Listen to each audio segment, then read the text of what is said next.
Trong lịch sử dân tộc Việt Nam, có những áng văn chương không chỉ để đọc mà còn trở thành vũ khí tinh thần làm nên chiến thắng. Một trong số đó chính là Hịch tướng sĩ của Trần Quốc Tuấn, áng văn được mệnh danh là Thiên Cổ Hùng Văn.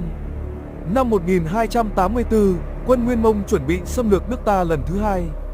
Trước nguy cơ đất nước lâm nguy, Hưng Đạo Đại Vương Trần Quốc Tuấn, vị tổng chỉ huy quân đội, đã viết Hịch tướng sĩ để kêu gọi lòng trung nghĩa, khích lệ ý chí quyết chiến quyết thắng. Tác phẩm mở đầu bằng lời phẫn nộ, vạch trần tội ác và sự ngạo mạn của giặc. Ông viết: nghe sứ giặc ngạo mạn thì căm giận sôi gan, ngó thấy quốc nhục thì đau đớn cắt ruột. Những lời lẽ ấy như ngọn lửa thổi bùng lên căm thù trong lòng tướng sĩ. Tiếp đó, ông nêu gương trung nghĩa của các bậc anh hùng trong lịch sử như Do Vu, dự nhượng đời xưa, bỏ mình báo thù, kính đức, kính trọng, đem thân đền nợ nước.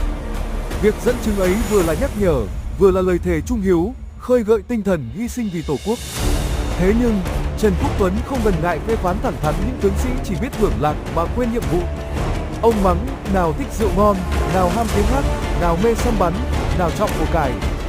Lời văn đầy trách móc khiến người nghe tự hổ thẹn. Không chỉ trách, ông còn cảnh tỉnh bằng những cảnh đau thương nếu mất nước. Bấy giờ, dẫu các người có muốn vui chơi, phòng còn được chăng? Cha mẹ vợ con, tất cả đều bị giặc bắt, bản thân các ngươi phải chịu nhục, lúc đó dẫu có hối cũng không kịp.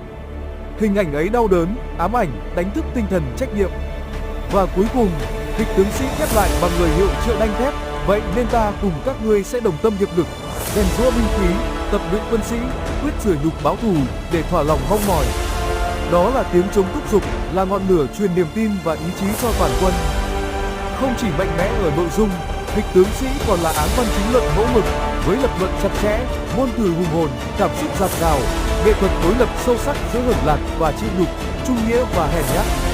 Hơn 7 thế kỷ đã trôi qua, nhưng lời Hịch vẫn vang vọng như hồi chuông dục trận. Tác phẩm không chỉ là lời kêu gọi trong thời Trần, mà còn là bài học muôn đời về lòng yêu nước, tinh thần đoàn kết và trách nhiệm với dân tộc. Hịch tướng sĩ mãi mãi là ngọn lửa bất diệt, soi sáng tinh thần Việt Nam qua bao thế hệ. Đăng ký kênh để theo dõi những